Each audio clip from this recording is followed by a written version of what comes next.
ஏன் இதுக்கு முன்னாடி நீங்க லேட் நைட்ல வீட்டுக்கு வந்ததே இல்லையா? இதோ இப்ப நீ பிரெக்னெண்டா இருக்கிற, அதான் உன்னை டிஸ்டர்ப் பண்ண வேண்டாம்னு நினைச்சேன். அதுக்கே நீ இவ்ளோ டென்ஷன் ஆகுற? நைட்டு லேட்டா வந்தா ஹால்ல படுங்க, டெரஸ்ல படுங்க, இல்ல எங்கயாச்சும் தெருவுல போய் படுங்க. ஆனா அது ஏன் போயும் போயும் இந்த இவ ரூம்ல வந்து படுக்கணும்?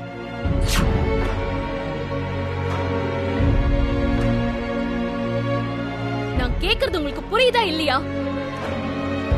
ஏன் மித்ரா, இது ஒரு சாதாரண சின்ன விஷயம், இதுக்கே நீ இவ்ளோ டென்ஷன் ஆகுற? இது சின்ன விஷயமா அம்மா? சின்ன விஷயமா? டேய் வினய், என்னடா இதெல்லாம்? இதெல்லாம் நல்லாவா இருக்கு? ஷோ மா, தீபிகா ஒன்னும் வேற யாரோ இல்ல, அவ என்னோட ஃப்ரெண்டு. இல்ல வினய், நீங்க என்ன சொன்னாலும் சரி, இங்க வந்து நீங்க படுத்திருக்க கூடாது. சரி, அதுக்காக எதுக்கு இப்ப நீ இங்க நின்னு கத்திட்டு இருக்க? எதுவா இருந்தாலும் நம்ம ரூம்ல போய் பேசிக்கலாம். போ மித்ரா. மித்ரா, நீ போ. வினய், என்னடா இது? நேத்து நைட்டு நடந்ததெல்லாம் என்ன ஏதுன்னு கேப்பன்னு பார்த்தா இப்படி பயந்து போய் ஒன்னும் இல்ல மண்ணும் இல்லன்னு சொல்லிட்டு இருக்க. இப்படி ஒரு விஷயம் நடந்ததுக்கு இந்நேரம் வேற ஒரு ஆம்பளையா இருந்திருந்தா எப்படி ரியாக்ட் பண்ணிருப்பாங்க தெரியுமா? Shame of you Vinay. Deepika, you know your limits. இவரு மித்ரா என்னோட வைஃப், அவ என் மேல கோவப்படுறதுக்கு எல்லா ரைட்ஸுமே இருக்கு. ஏதோ நைட்டு வந்து இந்த ரூம்ல தங்கிட்டேங்கிறதுக்காக எங்க விஷயத்துல நீ ஓவரா அட்வான்டேஜ்லாம் எடுத்துக்காத. இங்க பாரு, இதான் உனக்கு ஃபர்ஸ்ட் அண்ட் லாஸ்ட் வார்னிங். இனி எங்க விஷயத்துல தலையிட்ட, அதுக்கப்புறம் நல்லா இருக்காது.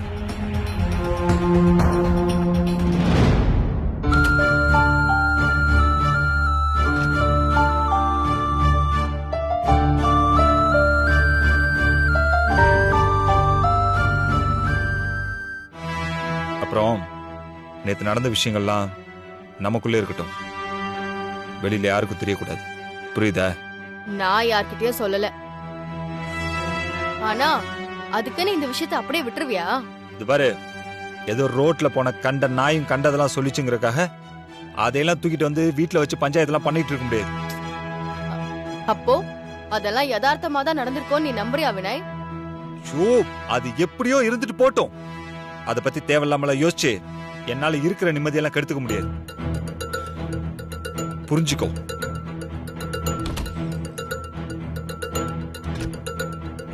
உன் அமைதி கெட ஆரம்பிச்சு ரொம்ப நேரம் ஆச்சு வினய். இனி நீயே நினைச்சாலும் உன் நிம்மதி உனக்கு கிடைக்காது.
என்ன இவர் பாட்டுக்கு எதுவுமே பேசாம போயிட்டு இருக்காரு?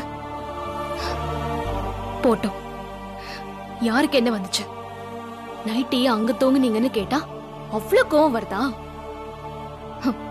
வந்தா வரட்டும், எனக்கு என்ன? நானும் பாக்குற எவ்வளவு நேரம் கோவமா இருக்காருன்னு.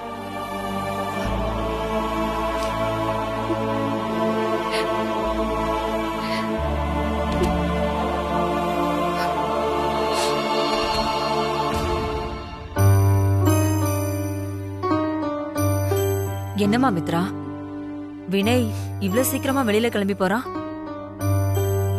சாப்பிடாம கூட அப்படி என்ன அவசரமா ஓடுறான்? உன்கிட்ட ஏதாவது சொல்லிட்டு போனானாமா? இல்ல, எதுவும் சொல்லல. உள்ள வந்தாரு, கடகடன் கிளம்பினாரு. அவர் பாட்டுக்கு எதுவும் சொல்லாம கதவு சாத்திட்டு போயிட்டே இருக்காரு. உன்கிட்ட கூட எதுவும் சொல்லாம போனானா? ஆமாமா, நீங்களே சொல்லுங்க. ஏன் இங்க வராம தீபிகா ரூம்ல போய் தூங்குனீங்கன்னு கேட்டதுக்கு ஏன் மேல கோவப்பட்டுட்டு பேசாம போறாரு. இதுல ஏன் தப்பு என்ன இருக்கு சொல்லுங்க? பொண்டாட்டின்னு ஒருத்தி இந்த வீட்ல இருக்கும்போது இவர் இன்னொரு பொண்ணோட ரூம்ல நைட்டு தூங்குறது சரியா? அது இல்ல, அவங்க ரொம்ப நாளா ஃப்ரெண்டு. அவங்க எப்படிப்பட்ட ஃப்ரெண்ட்ஸா வேணாலும் இருக்கட்டும்மா, ஆனா அதுக்குன்னு ஒரு லிமிட் இருக்குல்ல. தீபிகா விஷயத்துல இவர் நடந்துக்கிறது எதுவுமே சரியில்லை.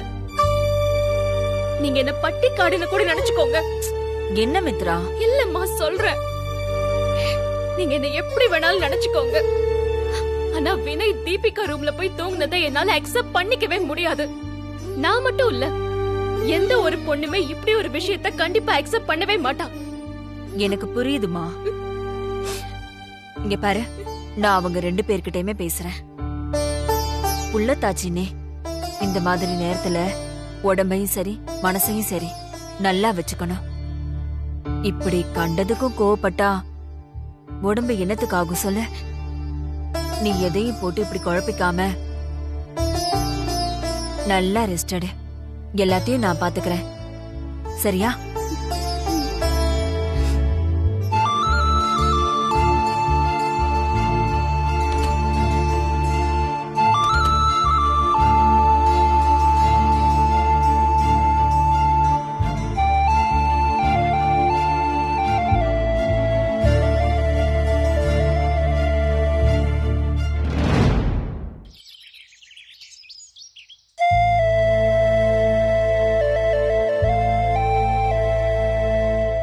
ஆண்டி ரெடியா? எனக்கு பயங்கரமா பசிக்குது. இன்னும் கொஞ்ச நேரத்துல ரெடி ஆயிடுமா? தீபிகா, ஒரு நிமிஷம் இங்க வாயேன். ஆ, சொல்லுங்க ஆண்டி. ஏன் தீபிகா, நான் கேக்குறேன்னு தப்பா நினைக்காத. நேத்து நைட்டு அவன்தான் உன் ரூம்ல வந்து தூங்குறேன்னு சொன்னான். நீயாச்சும் அவன்கிட்ட எடுத்து சொல்லி அவனை ரூமுக்கு அனுப்பி வச்சிருக்க வேண்டாமா? பாவம் மித்ரா, நைட்டு முழுக்க தூங்காம வினைக்காக எதிர்பார்த்துட்டு இருந்திருக்கா. அவன் என்ன குழந்தையா ஆண்டி? நான் என்ன செய்ய முடியும்? நான் சொல்றதையெல்லாம் கேக்குற ஆளா உங்க பையன்? அவனா வந்து படுத்தான், வெளிய போடான்னு சொன்னேன், கேட்கவே இல்ல. அவன் போக மாட்டேன்னு ஏ ரூம்ல தூங்குனதுக்கு நான் என்ன ஆண்டி பண்ண முடியும்?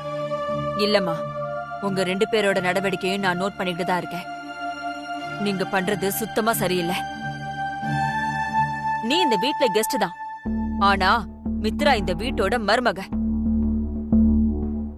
என்ன இருந்தாலும் அவளுக்கு தான் எங்க ஃபர்ஸ்ட் பிரியாரிட்டி. நீ இன்னைக்கு இருப்ப, நாளைக்கு போயிடுவ. ஆனா இந்த வீட்ல காலத்துக்கு இருக்க போறவ மித்ரா தான். நாளைக்கு உனக்கு கல்யாணம் ஆனதுக்கு அப்புறம் இப்ப உங்க 2 பேருக்கு நடுவுல 3ஆவதா யாராவது வந்தாங்கன்னா உன்னால சும்மா இருக்க முடியுமா? அதே ஃபீல் தான் மித்ராவுக்கும். நீ எல்லாத்தையும் புரிஞ்சுப்பேன்னு நான் நம்புறேன் தீபிகா. இனிமே நீ அவளை ஹர்ட் பண்ற மாதிரி நடந்துக்காத, அதுதான் எல்லாருக்கும் நல்லது.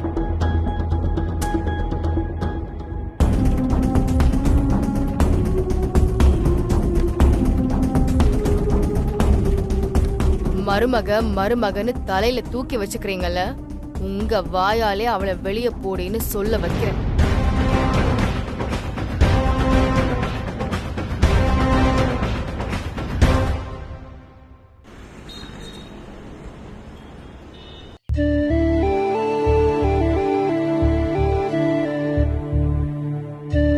மேடம். தீபா, வா வா வா. நேத்து தான் மித்ரா கிட்ட கேட்டுட்டு இருந்தேன், எங்க இந்த பொண்ணு வீட்டு பக்கமே வரது இல்லையேன்னு. நீங்க நினைச்சது கேட்டுருச்சு மேடம், அதான் உடனே கிளம்பி வந்துட்டேன். ஓ அப்படியா? சரி சரி, டீ காஃபி ஏதாவது சாப்பிடுறியா? இல்ல மேடம், இன்னைக்கு எனக்கு ஆஃப். அதான் அப்படியே மித்ராவை பார்த்துட்டு போலான்னு வந்தேன். ரொம்ப சந்தோஷம். இனிமே இப்படி அடிக்கடி இங்க வரணும். உனக்கு விஷயம் தெரியும்ல? தெரியும் மேடம். நம்ம டாக்டர் தானே கன்ஃபார்ம் பண்ணாரு. நானும் கூட தான் இருந்தேன். ஆண்டி ஆண்டி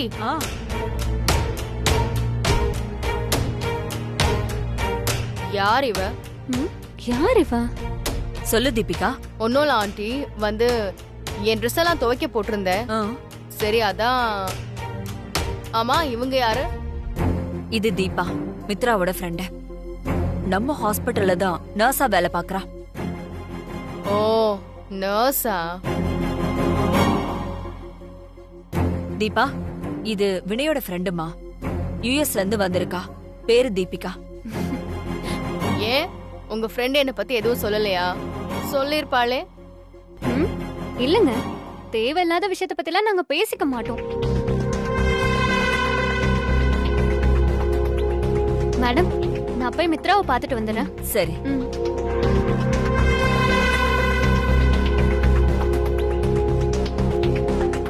ஒரு நர்ஸுக்கு இவ்ளோ திமிரா? எல்லாம் அதே மாதிரி தானே இருப்பாங்க.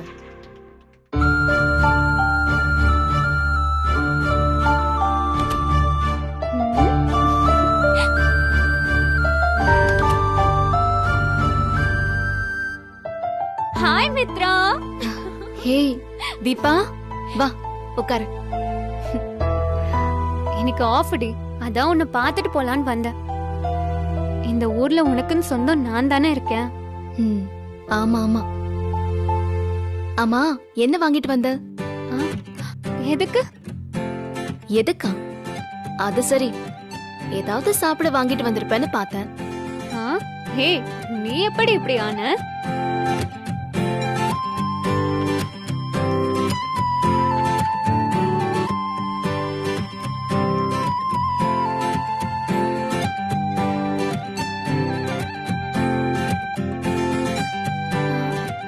ஆமா, யாரடி அது? என்னமோ வினய் சார் ஃப்ரெண்டா, அமெரிக்கால இருந்து வந்திருக்காளாம். ஓ பாத்தியா அவள? அவ ஆளும் சைஸும். அது எப்படி தீபா, யாருன்னே தெரியாம பார்த்ததும் வன்மத்தை கொட்டுற? அதான் அவ மூஞ்ச பார்த்தாலே தெரியுது, சரியான கொடைச்சல் கேஸ்னு. அப்படிலாம் ஒண்ணும் இல்லடி. அவ ஏதோ பர்சனல் விஷயமா இங்க வந்திருக்கா. வேலை முடிஞ்சதும் போயிடுவா, அவ்வளவுதான். நீ இப்படியே எல்லாரையும் நம்பிக்கிட்டே இரு. எனக்கு என்னமோ அவளை பார்த்தா நல்ல மாதிரியே தெரியல. மித்ரா, எதுக்கோ பார்த்து பத்திரமா நடந்துக்கோ, அவ்வளவுதான் சொல்வேன். புரியல தீபா, நான் என்ன பார்த்து பத்திரமா இருந்துக்கணும்? ஐயோ, நீ ஏண்டி இப்படி இருக்க? இவ ஏதோ வினய் சார் ஃப்ரெண்டுன்னு வந்து டேரா போட்டிருக்கா. நீயும் பிரெக்னண்டா இருக்க. இந்த மாதிரி நேரத்துல பசங்களெல்லாம் நம்பவே கூடாது மித்ரா. எதுக்கும் கொஞ்சம் வினய் சார் கூட எல்லாம் பேசி பழகுறதெல்லாம் என்ன எப்படி பழகுறான்னு பாத்துக்கோ. வினய் என்ன அவ்வளவு மோசம் நினைக்கிறியா? நான் ஒன்னு சொல்லட்டுமா? என்ன? பசங்கள்ல நல்லவனுங்கன்னு யாருமே கிடையாது. வினய் சார் மட்டும் விதிவிலக்கா என்ன? யாரையும் நம்பாதடி.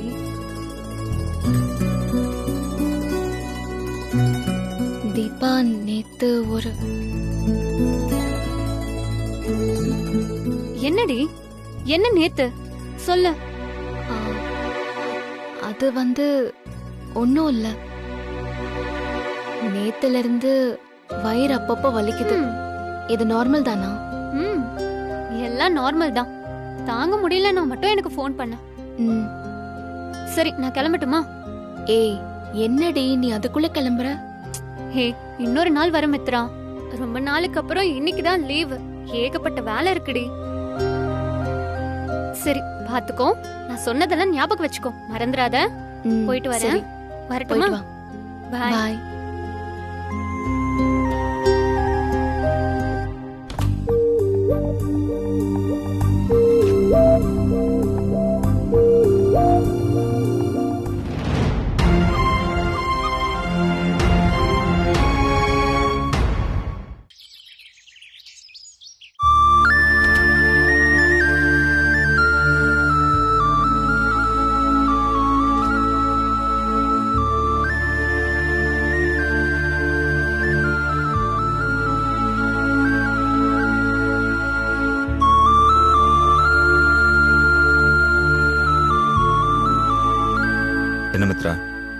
சாப்பிட்டியா?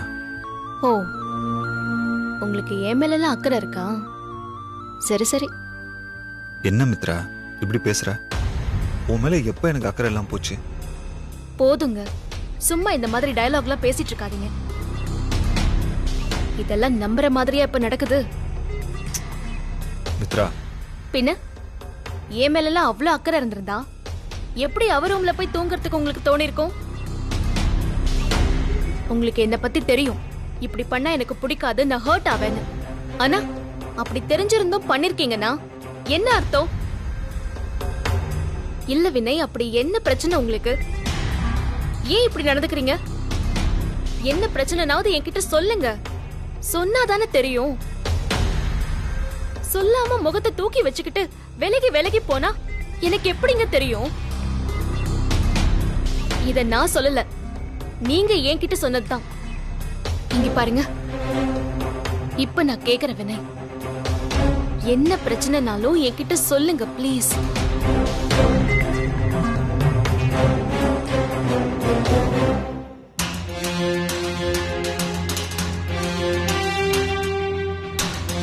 பாப்பா கிட்ட கூட பேசியும் 2 நாள் ஆச்சு. நானும் பாப்பாவும் என்ன பண்றோம் ஏது பண்றோம்னு ஒரு வார்த்தை கூட கேட்கல.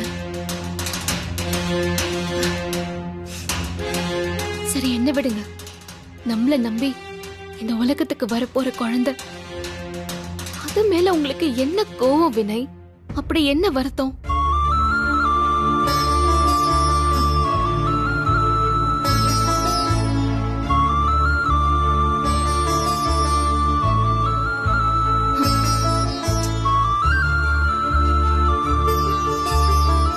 சாரி.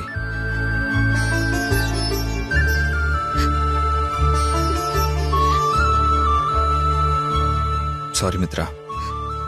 எதுக்கு? ரொம்ப நாளா பிசினஸ் எதையுமே கவனிக்கல. இப்ப திடீர்னு உள்ள போனோன்னு ஒரு மாதிரி ப்ரெஷரா இருக்கு, அவ்வளவுதான். மற்றபடி உன் மேலையும் குழந்தை மேலையும் எந்த வருத்தமும் கோவமும் இல்லை மித்ரா. நிஜமாவா? அட ஆமா மித்ரா, நான் ஏன் போய் சொல்ல போறேன்? நைட்டே அவர் ரூம்ல போய் தூங்குனீங்க. என்ன மித்ரா, அதை இன்னுமா மறக்கல? மறக்கக்கூடிய விஷயம் அது. மித்ரா, அங்க போய் நான் தூங்கணும்லாம் போல. ஒரு வேலை விஷயமா பேச போனேன். டயர்ட்ல அப்படியே தூங்கிட்டேன், அவ்வளவுதான். இங்க பாரு, தயவு செஞ்சு அதை மறந்துரு. அதை எப்படிங்க மறக்க முடியும்? சும்மாவே அவ ஓவரா பேசுவா, இப்ப இது வேற நடந்துருச்சு.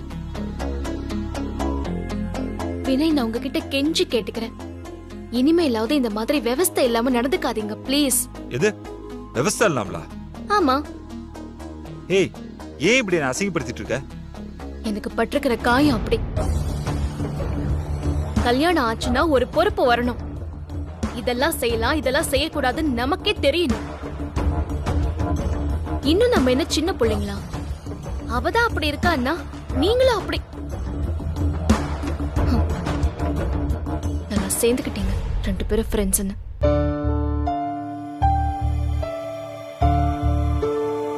சரி சரி, ஓவரா பேசாத. இந்த மாதிரி நான் ஏதாவது தப்பு பண்ணா அப்ப தெரியும் உங்களுக்கு.